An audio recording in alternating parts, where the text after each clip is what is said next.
So hello aspirants. आज हम novel discussion के इस सेक्शन के अंतर्गत एक नई किताब को देखेंगे। ये जो नई किताब है वो उसका नाम है द राइज ऑफ शिवगामी, जैसे आप देख ही रहे होंगे, और इसे आनंद नीलकंठन जी ने लिखा है। तो ये जो किताब है वो फेमस मूवी बाहुबली और जो उसकी सीरीज़ थी बाहुबली सीरीज़, उसके पहले का भाग है। ये उसका प्रिक्वल है कि आखिरकार उसके पहले हुआ क्या था, बाहुबली के पहले क्या हुआ था। तो इसके अंतर्गत आनंद नीलकंठन जी ने शिवगामी, जो कि बाहुबली और भल्लाल देव की माँ थी, उनके उदय और वो किस तरीके से एक निम्न परिवार से होते हुए एक इतने बड़े ओहदे पर पहुंचती है, उसी के बारे में ये स्टोरी है, उसी के बारे में किताब है। तो देखिए, इस किताब के 3 भाग हैं, बुक 1, बुक 2, बुक 3। तो आज हम बुक 1 की चर्चा करेंगे। हम समझने की कोशिश करेंगे कि आखिरकार शिवगामी का उदय कैसे हुआ, वो कैसे इतने बड़े ओहदे तक पहुंची, और साथ ही साथ हम ये भी देखेंगे कि किस तरीके से ऐसी किताबों का यूज़ हम एथिक्स और साथ ही साथ ऐसे के अंतर्गत कर सकते हैं। इसी प्रकार से इंटरव्यू में भी कई बार जब हम ये लिखते हैं कि हमें नॉवेल्स रीडिंग अच्छी लगती है, तो ये आप बता सकते हैं कि हिस्टोरिकल नॉवेल्स आपको पढ़ना अच्छा लगता है। और हिस्टोरिकल नॉवेल्स के अंतर्गत यदि कभी पूछा गया कि आपने क्या पढ़ा है, उसके बारे में बताइए, तो आप जब इस प्रकार के डिस्कशन को सुनेंगे तो यहाँ से आप कुछ पॉइंट्स उठा के वहाँ पर बोल भी सकते हैं इंटरव्यू के दौरान। तो चलिए अब शुरू करते हैं। देखिए, इस कहानी को समझने से पहले आपको कुछ कंसेप्ट समझना ज़रूरी है, तो जल्दी से उस कंसेप्ट को समझते हैं। देखिए, माहिष्मती, जैसे आपको पता ही होगा, यदि आपने बाहुबली देखी होगी, तो माहिष्मती राज्य है, और इस माहिष्मती राज्य के अंतर्गत जो उसके राजा हैं उनका नाम है सोमदेव। उनके 2 पुत्र हैं, बिज्जल और महादेव। जो बिज्जल है वो बहुत ही उग्र स्वभाव का है, और जो महादेव है, उग्र यानी कि उसमें एंगर बहुत ज़्यादा है, घमंड उसके अंतर्गत बहुत है। इसी तरीके से लालच और ग्रीड, जो भी नेगेटिव वैल्यूज़ होती हैं, वो सब उसके अंतर्गत है। जबकि जो महादेव है वो काफ़ी नम्र स्वभाव का है, और मतलब जितनी भी एथिकल वैल्यूज़, कई सारी एथिकल वैल्यूज़ इसके अंतर्गत है। इन दोनों की उम्र हम उम्र ही हैं, 17-18 वर्ष के आसपास है इन दोनों की उम्र। ठीक है।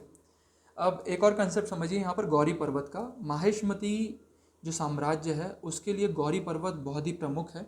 माहिष्मती के लोग गौरी पर्वत और गौरी अम्मा की हमेशा पूजा करते हैं। देखिए, गौरी पर्वत माहिष्मती के लिए क्यों इम्पोर्टेंट है। जो लोग हैं वहाँ पर माहिष्मती के, उन्हें ये लगता है कि गौरी अम्मा ही उनकी रक्षा करती है, जबकि सच्चाई ये है कि जो माहिष्मती राज्य है वो गौरी पर्वत से गौरी कंटक पत्थर निकलते हैं। उस गौरी कंटक पत्थर से गौरी धूली बनाते हैं, यानी कि उसको पीस कर एक पाउडर होता है, उसे बनाया जाता है गौरी धूली। और इस गौरी धूली का उपयोग वो लोग तलवारों में करते हैं, स्वॉर्ड्स जिसे बोले जाते हैं, उसके अंतर्गत करते हैं। और इसी के थ्रू उन्हें कोई हरा नहीं पाता, क्योंकि उनकी तलवारें बहुत स्ट्रांग हो जाती है। तो इस गौरी धूली को पाने के लिए कई सारे जो अन्य राज्य हैं, जो इसके शत्रु राज्य हैं, एनिमी स्टेट्स हैं, वो चाह रहे कि उन्हें उनके हाथ भी गौरी धूली लगे। उनमें से एक राज्य कदारी मंडलम। कदारी मंडलम चाहता है कि उसे भी वो जो गौरी धूली है वो मिल जाए, उसे बनाने का तरीका मिल जाए। और ये एक और ये कंसेप्ट है, ये सेकंड कंसेप्ट था। फर्स्ट कंसेप्ट आपने यहाँ पे समझ लिया। और थर्ड कंसेप्ट है महामकम। देखिए, जो महामकम है वो एक प्रमुख फेस्टिवल है जो हर 12 साल के बाद मनाया जाता है। 12 साल के बाद मनाया जाता है, एक प्रमुख फेस्टिवल है। और इस महामकम के दौरान, इस महामकम फेस्टिवल के दौरान क्या होता है कि जो गौरी कंटक स्टोन्स हैं वो गौरी पर्वत से लेकर आए जाते हैं माहिष्मती साम्राज्य के अंतर्गत। तो देखिए, जो गौरी पर्वत से जो गौरी कंटक स्टोन्स निकाले जाते हैं, यहाँ पर ये भी समझ लीजिए कि ये जो स्टोन्स निकाल रहे हैं वो रैट होल माइनिंग के थ्रू निकाला जाता है। ठीक है, रैट होल माइनिंग के थ्रू निकाला जाता है। और इस रैट होल माइनिंग के अंतर्गत जो लोग शामिल हैं वो सारे के सारे बच्चे हैं। ठीक है, इन बच्चों को अच्छे से इनका इस्तेमाल किया जाता है रैट होल माइनिंग के अंतर्गत। और जब माइनिंग हो जाती है, स्टोन्स काफ़ी सारे इकट्ठे हो जाते हैं, तो उसके पश्चात बच्चों को मार दिया जाता है। तो ये जो राज है वो माहिष्मती के लोगों को नहीं पता है, लेकिन राजा और जितने भी अधिकारी उन सबको पता है। तो ये एक कंसेप्ट हुआ। ठीक है, अब चलिए दूसरे कंसेप्ट की तरफ बढ़ते हैं, जो कैरेक्टर्स हैं। कैरेक्टर्स को जल्दी से समझते हैं कि आखिरकार कैरेक्टर्स हैं क्या इस कहानी के अंतर्गत। तो देखिए, राइज ऑफ शिवगामी के अंतर्गत जो सबसे प्रमुख कैरेक्टर है वो है शिवगामी। शिवगामी के पिता देवराया, ठीक है। देवराया की हत्या कर दी जाती है।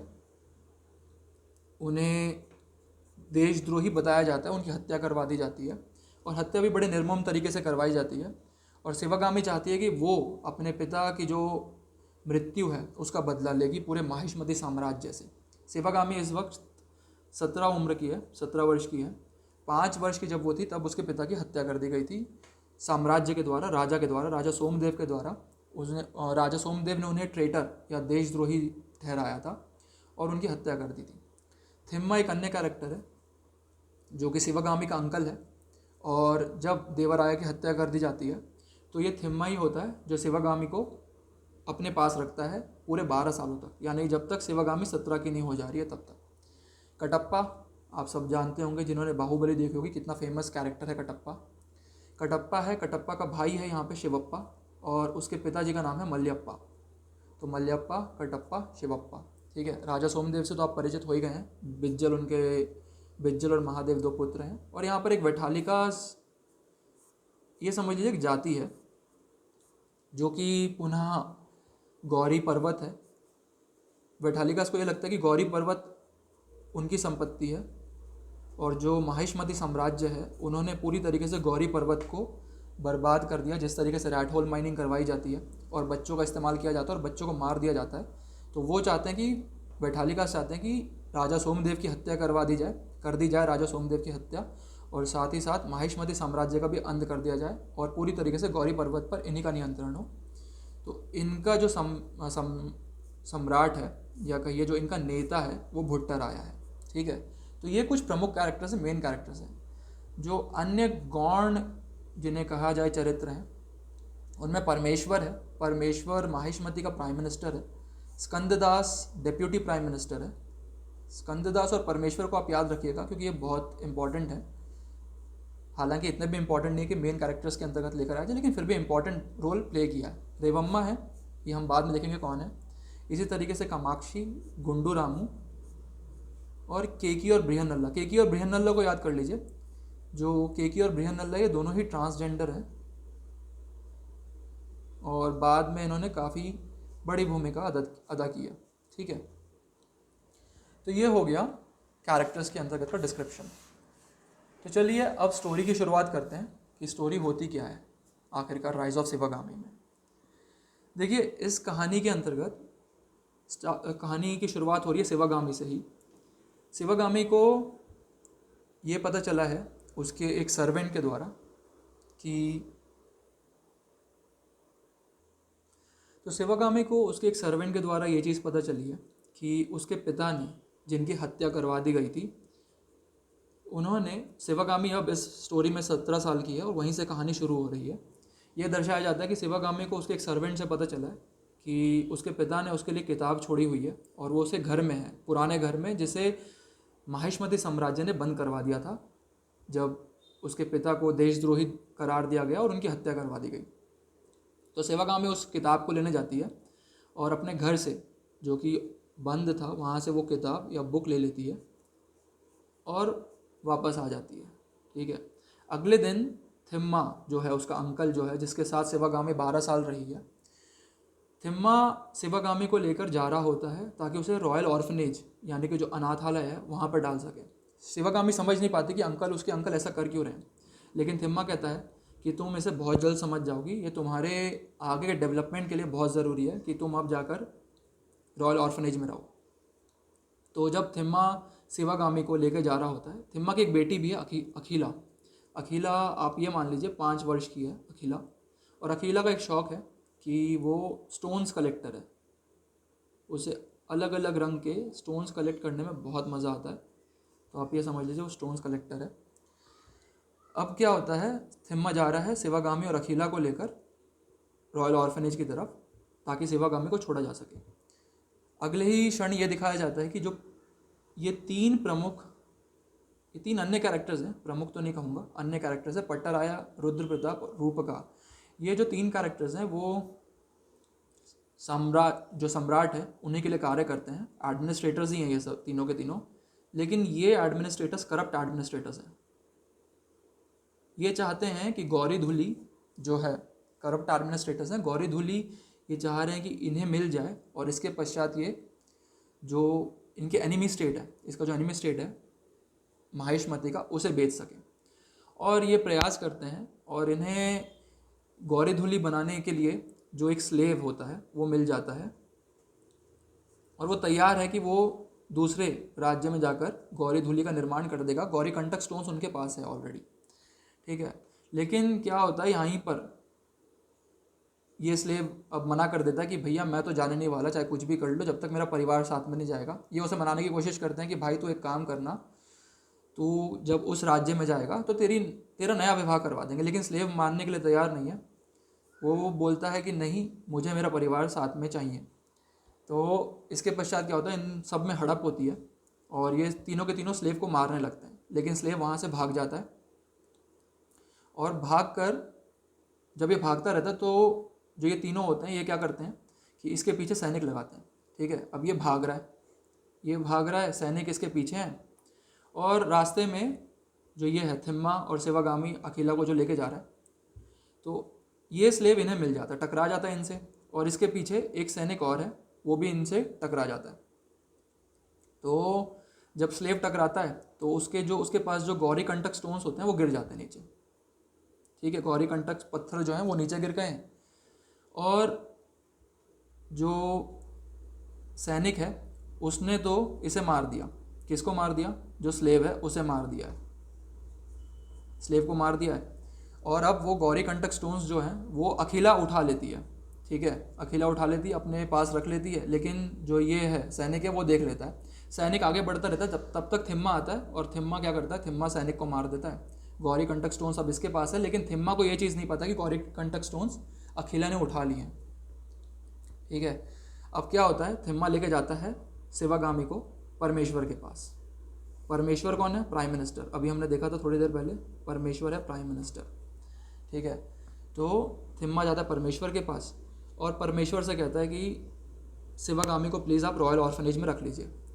लेकिन परमेश्वर थोड़ा सा रिलक्टेंट है। परमेश्वर का ये मानना है कि वो शिवागामी जो कि एक ट्रेटर की बेटी है उसे क्यों रखे आखिरकार रॉयल ऑर्फनेज के अंतर्गत। तो थिम्मा बहुत मनाने की कोशिश करता है। परमेश्वर आखिर में एक हामी भर देता है कि ठीक है, जब तक वो 18 की नहीं हो जाती, कुछ महीनों में वो 18 की हो जाएगी, उसके पश्चात उसे रॉयल ऑर्फनेज छोड़ना पड़ेगा।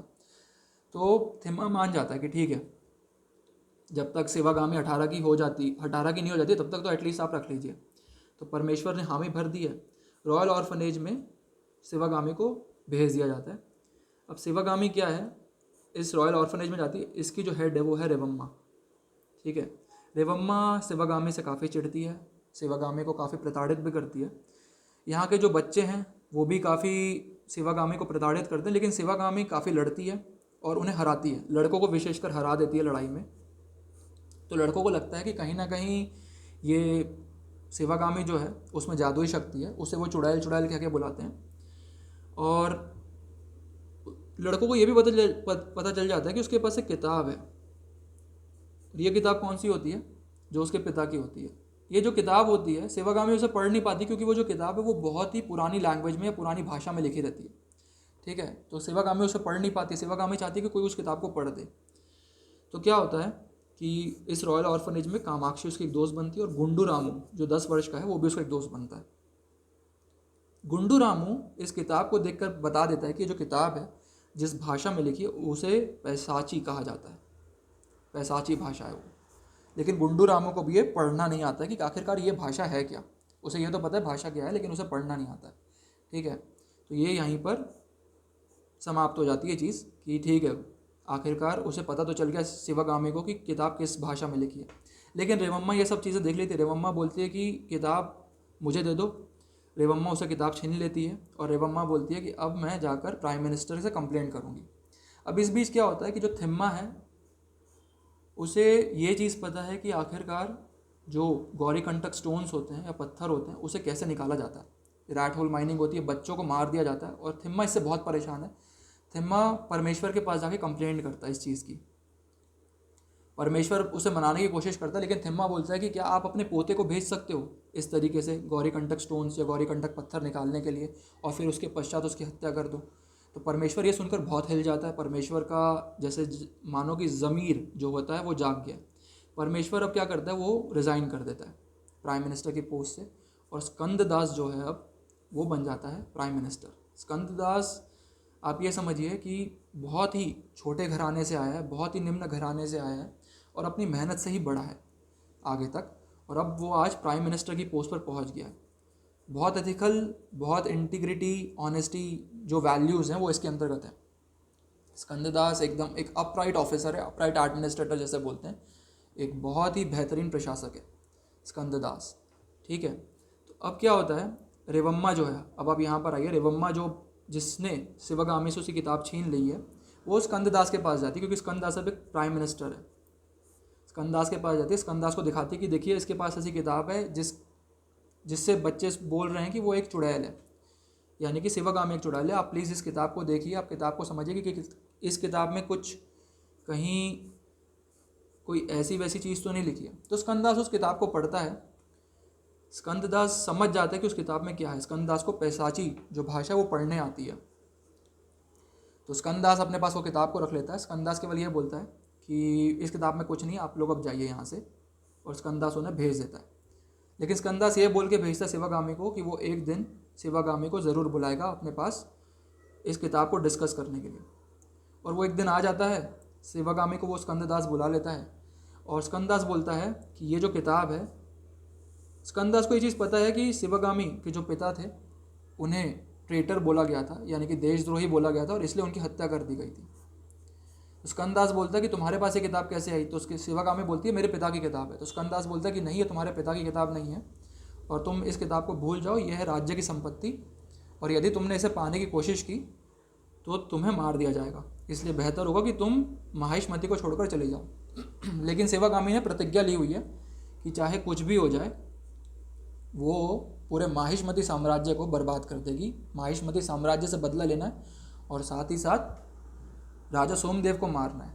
तो अब वो प्लान करती है शिवगामी कि वो महामकम जो है, जो फेस्टिवल है महामकम जो आने वाला है कुछ ही दिनों में, उसमें वो महल के अंदर जाएगी, स्कंददास के कमरे में जाएगी और स्कंददास के कमरे में जाकर चोरी से वो किताब उठा लेगी। तो देखिए अब महामकम के दिन शिवगामी जाने का प्लान है। आगे की कहानी हम नेक्स्ट वीडियो में देखेंगे कि आखिरकार क्या है, क्योंकि ये वीडियो काफ़ी लंबा हो रहा है। हम ये भी समझेंगे कि आखिरकार इसके अंतर्गत कौन सी वैल्यूज़ हैं जिसे हम एथिक्स या ऐसे के अंतर्गत यूज़ कर सकते हैं। तो नेक्स्ट पार्ट का इंतज़ार कीजिएगा। बहुत बहुत धन्यवाद।